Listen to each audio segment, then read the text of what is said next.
A total shift is happening in the housing market.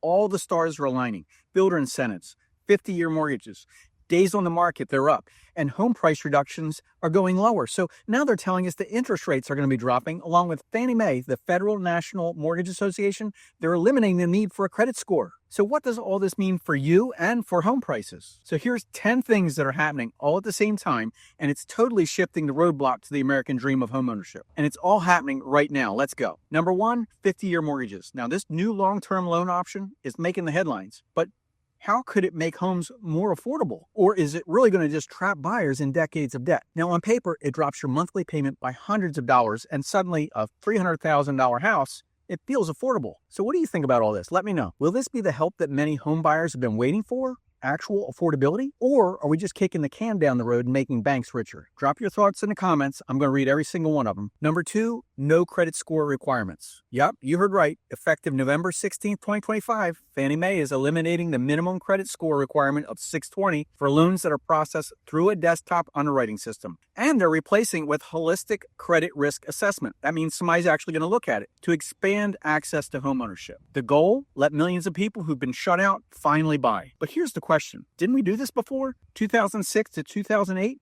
Does that ring a bell? No doc loans, stated income, ninja loans.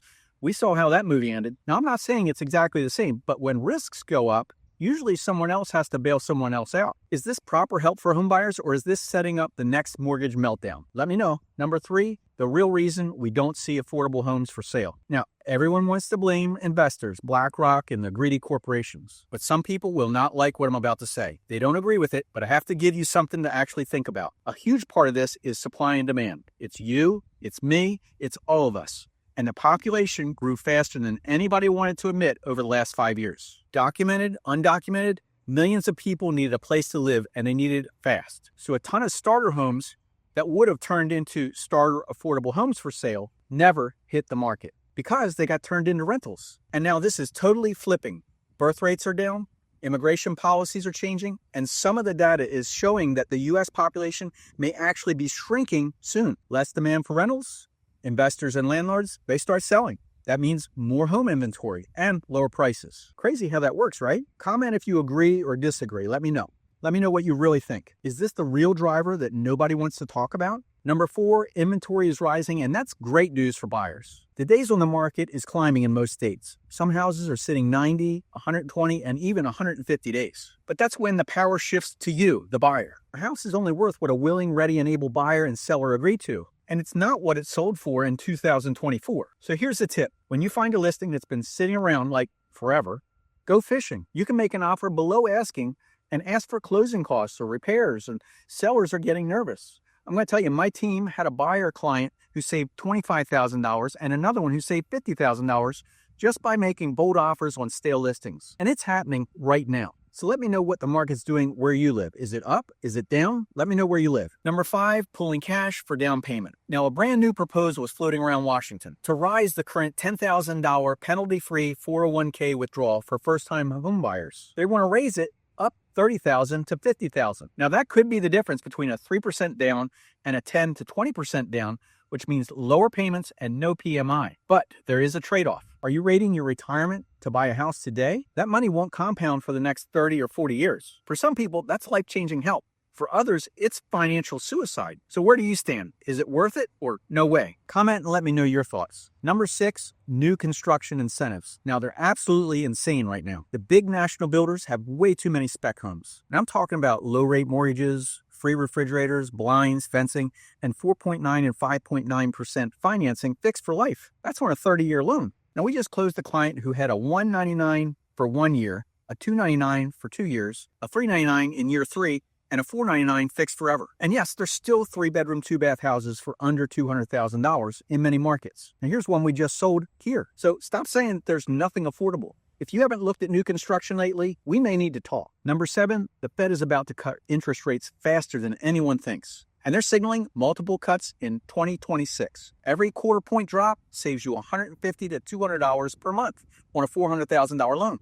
So think about it. Combine lower rates with rising inventory in 2026, This could be the best buyer's market that we've seen in years. Now, the median first-time home buyer now is 40 years old. That's the highest ever. But we're closing first-time home buyers in their 50s and 60s right now. But just remember, it's never too late to quit paying someone else's rent and own your own home. Number 8, schools never taught you this. And that's why so many are stuck renting. Look, they taught you algebra, they taught you amoebas and the powerhouse of the cell, but never once did they explain compound interest or the tax advantages of homeownership or how to actually build wealth or get ahead in life. Your rent payment builds your landlord's equity, not yours. So if you're still renting, it's not because you can't afford to buy.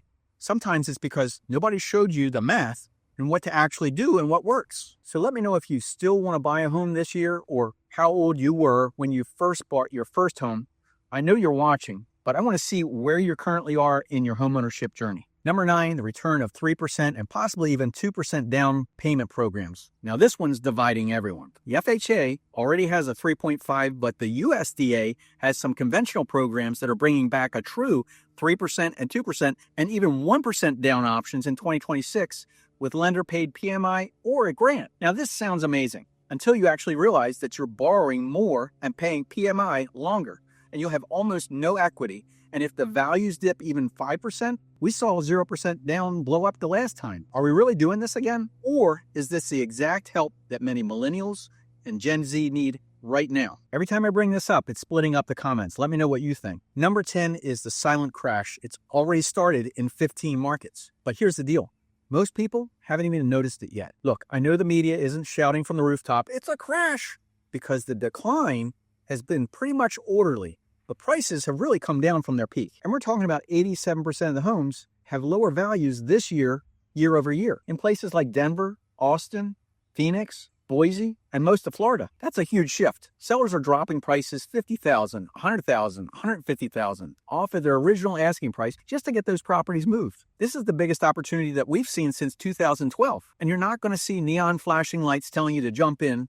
But the numbers, they just don't lie. More than half the homes out there have lower values than they did 1 year ago. So is it a solid time to buy, or is it a solid time to even consider looking seriously? If you're waiting for a big crash that you saw on TikTok, you might miss it because it's slow, steady discounts that are all happening right now. So are these 10 things that could actually make homes more affordable again in 2026? Let me know. Or will this set us up for a rocket ship of buyers that are hitting the market all at the same time and then increasing home prices? Or will it crash home prices altogether? Now, some of these ideas I love, some of them scare the hell out of me. Which one do you think is really a game changer? And which one do you think is a trap? Drop your thoughts below.